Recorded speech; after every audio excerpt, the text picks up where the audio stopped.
you so very, very much. Your subscriptions are greatly appreciated. This is the October 2020 Tarotscope for the sign of Taurus. For those of you with a Taurus sun, moon, or rising, you may want to watch this Tarotscope and see what might be happening or what you might be experiencing in the month of October. Or if you have heavily placed planets in the sign of Taurus, you may want to check this out. If you're cross-watching for a Taurus, that's totally fine and acceptable.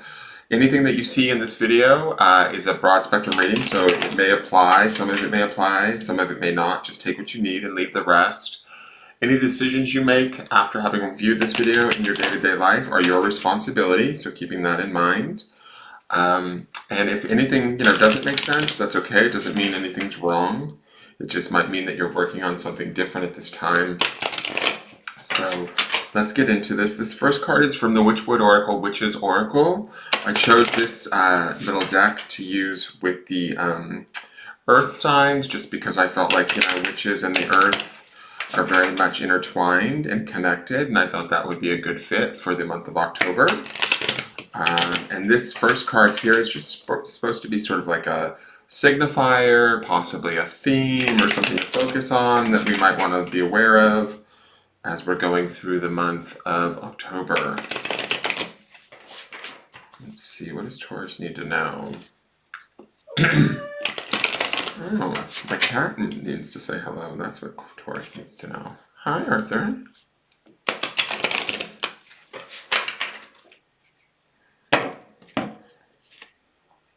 Alright, so you guys get the magpies. Interesting. I feel like this is gossip. Right out of the gate. It's funny, I don't know, maybe it's this Witch's Oracle, I'm not sure, but with Capricorns, I felt like they were going to get stuck in some sticky situations.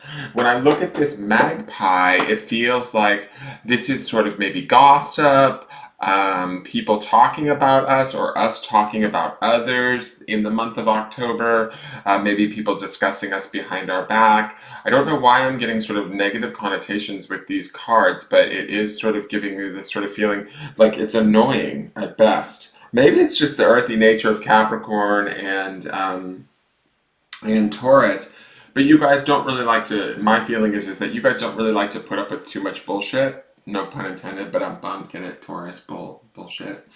But the magpies to me feel like they're like sort of chirping a big song, maybe talking about you. This could be also other people's opinions about you and how you do things or how you go about things. You might be hearing a lot from people around you. I believe that Capricorns with spiderweb, which to me felt like, my Capricorns might be tripping into some situations that are more annoying and kind of not slowing them down per se, but just kind of sticky situations that are bothering them. This feels more like being open to public opinion, people that are discussing us frivolously, or we might be discussing others frivolously, not taking into account maybe their feelings, or they're not taking into account our feelings, being loose with our words kind of thing, maybe being mindful of that or careful of that this month, because that could maybe arise or be significant, have some sort of a possible effect on the month that we want to be aware of. So let's get into the tarot cards and see what's going on. Maybe that will better explain to me what these, chirpy little magpies are up to. I mean, again, I'll say this too, like I said with Capricorn, I don't get that this is the be-all, end-all, it's not a big major thing. It's, if anything, it's more of an annoyance, but it feels like people's maybe reputations are being discussed or, challenged in some way. And this might be annoying to my Taurians. It might cause you guys to get upset, and nobody wants to be on the back end of a Taurus's upset, right? You guys can get quite mad, and I kind of feel like these guys are like little button pushers in a way, like they're here to push our buttons this month. So let's see.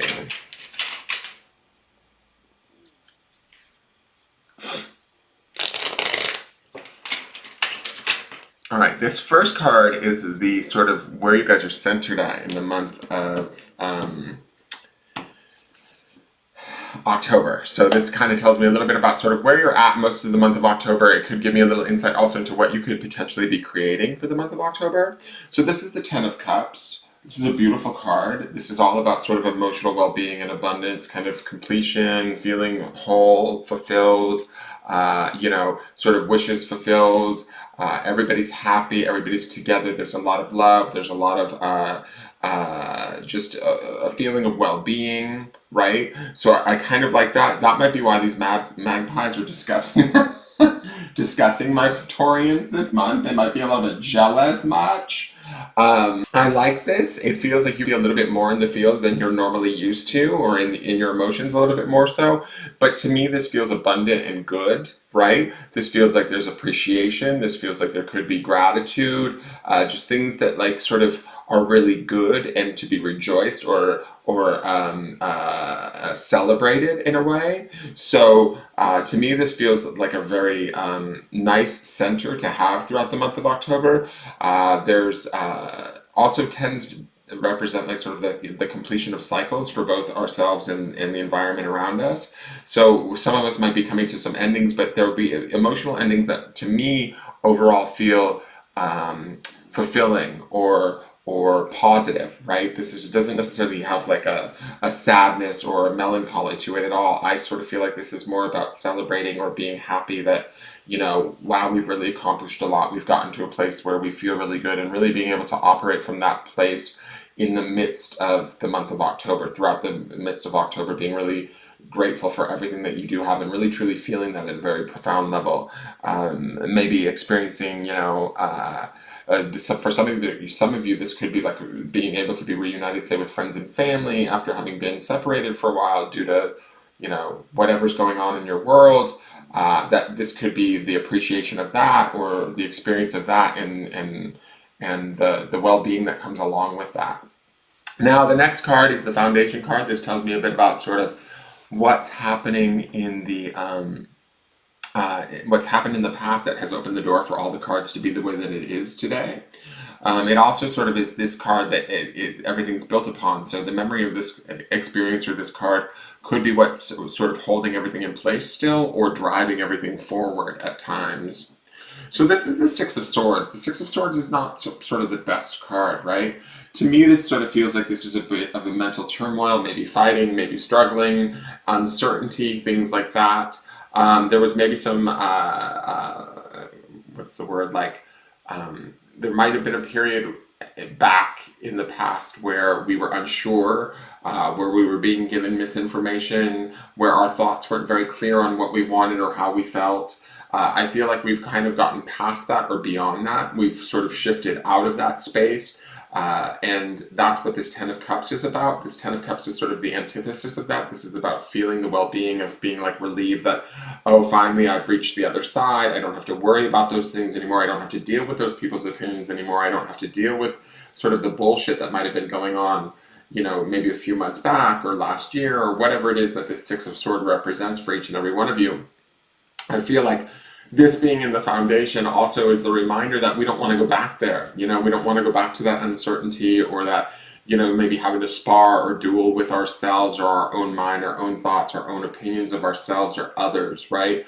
To me, it's like this Ten of Cups is all about sort of the appreciation of that. These magpies feel a little bit about this Six of Swords energy, right? You might still have naysayers around you. You might have people that are critical of you, or you might find yourself wanting to slip into being critical of others. Don't give up this Ten of Cups in your center. To me, this Ten of Cups in your center is a really beautiful sort of, emotionally, like, positive or outpouring of good emotions, right? Versus this more mental, like, sketchy Six of Swords energy. We don't want that, right? So don't let the magpies come in and drag you down. Don't let others' opinions of you or of situations kind of bring you into the fray. Does that make sense? We want to stay in this sort of positive, abundant, appreciative energy that we see in this Ten of Cups. So the next card is the above you, and this is what I call the spirit or soul card. It tells me a little bit about what your spirit or soul is working on, what it wants in all of this. So this is the Knave of Swords.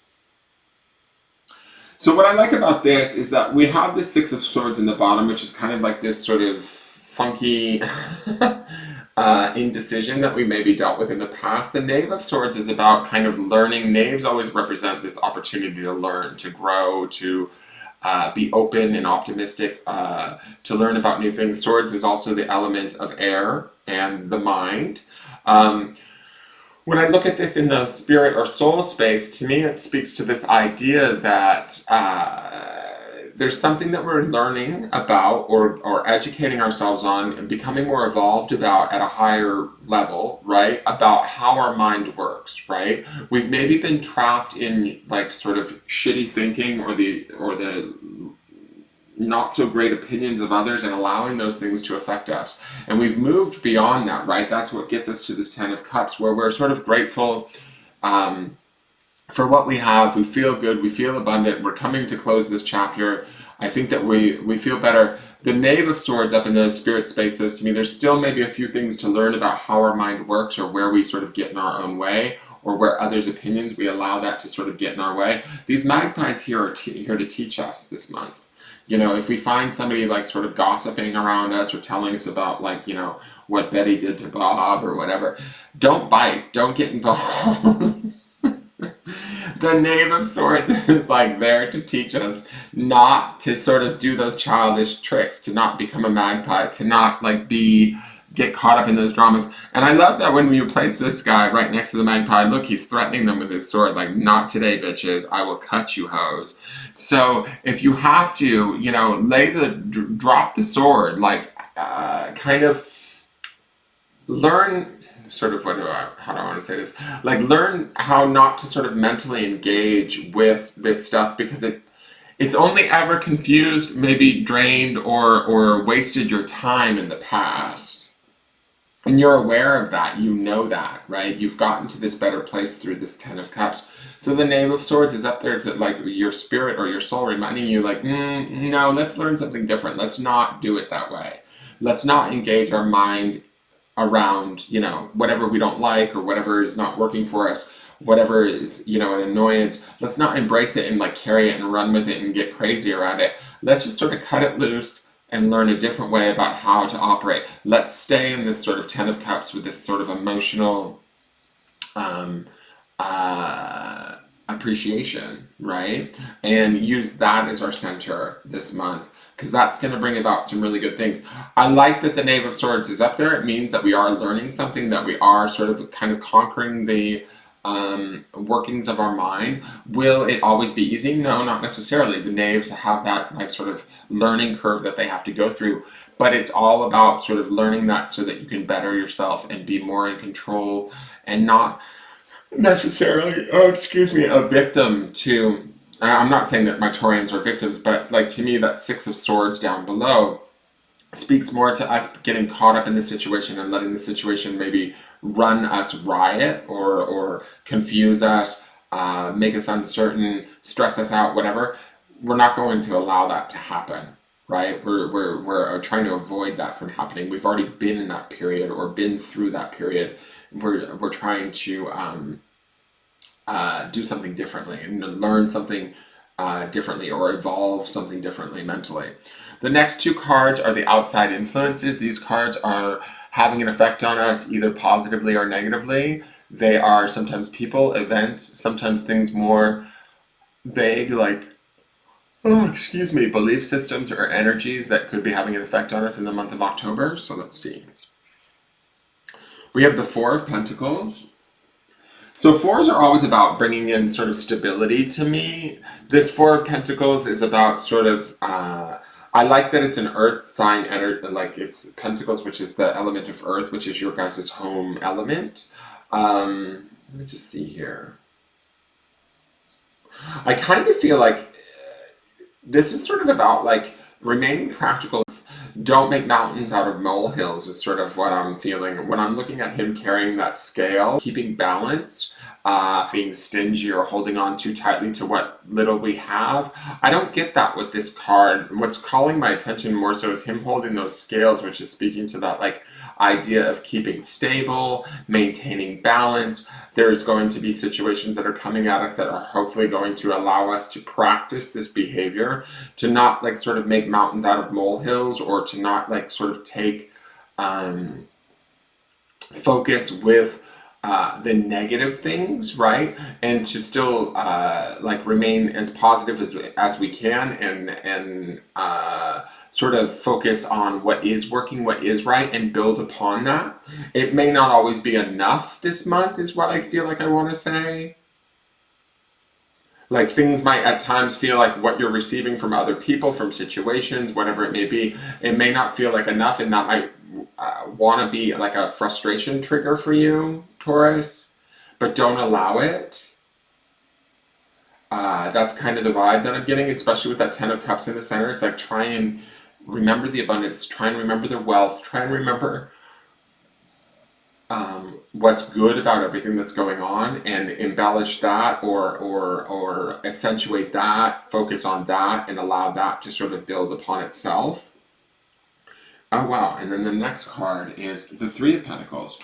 So there's all of this earth energy happening outside of you guys, which I like that because that's coming at you. It is your realm. It is material wealth and well-being. It is, to me, the Three of Pentacles is always about sort of like collaboration and coming together in ideas of how to better oneself, or make things better.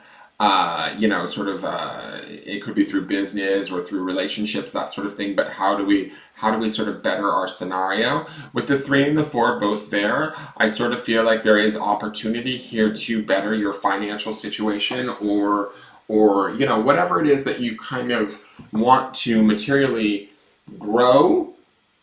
Now is the month to sort of begin to start to do that. I think with that Ten of Cups, we want to remain in that emotional abundance feeling, that appreciation feeling. We want to be very careful to not slide into like that mental feeling of lack or annoyance, grievance, angst or anxiety. We don't want to give those things attention this month. That's the 6 of Swords below, and that's also the Knave of Swords. What your higher self wants you to learn is to sort of maybe get mastery over your mind and what you choose to focus on. Don't let the sort of magpies kind of deter you, annoy you, pester you. Does that make sense? Don't become a magpie, right? Don't start talking out of turn, behind people's backs, only focusing on the negative, bitching, that kind of a thing. Because I feel like there's opportunities here to grow stuff through this 3 and 4 of Pentacles, as long as we trust, as long as we maintain, as we collaborate with others, as long as we stay appreciative and open, we can make good things happen. Even if our experience in the past has been like the 6 of Swords, where it's been a little bit more uncertain, or more of a struggle, or we've suffered, you know, in the past, or maybe taken some losses.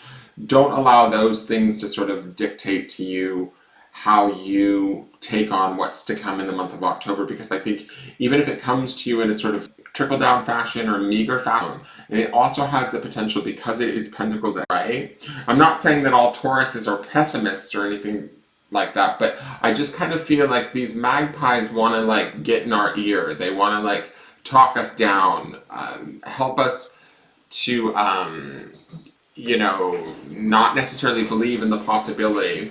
And and the other reason why I say this too is this 3 and this 4, although they're earth energy and they are pentacles, which is very beneficial to the Taurian, they're small numbers, right? They're, you know, it's through collaboration, and also there's that sort of, you know, holding on too tightly of the 4, that is, the 4 of Pentacles is traditionally associated with. To me, those, it's almost like, how do I want to explain this? Like, these two are such small kind of incoming energies, right? We have a choice. We can look at these as blessings, or we can look at these as like small potatoes, right? And it's really like, if we look at them as blessings, because they're Pentacles energy and because it's Earth energy, we can turn this into something really wonderful down the line. But we have to be feeling that hope, that possibility in that Ten of Cups in the center, right? We have to be like sort of learning how to master our mind and how we perceive what we receive as being a blessing, no matter how small or meager it may seem. The reason why it's coming in small and meager through the 3 and 4 is, my feeling is because that's sort of just enough to give Taurus a challenge to, are you going to receive this as a break, or are you going to see this as like an insult, or as a short? Are you going to see this as like, how do I want to phrase this? Like, is this a gift, or are you being shortchanged? It's just going to be just enough that like that's the feeling that I get from the 3 and the 4. It's just sort of just maybe enough that it's like, I could work with this and maybe do something with it and build it into something that I really want, but some of you could also slip into this older energy of the 6 of Swords being like, well, fuck this, that's not enough, god damn it, blah, blah, blah, blah, blah, blah. And that's what we want to have die, right? It's that sort of talking, it's that sort of like getting in our own way, it's that sort of like frustration or whatever it is that is your kind of your Achilles heel. I feel like that's what that Knave of Swords is trying to learn.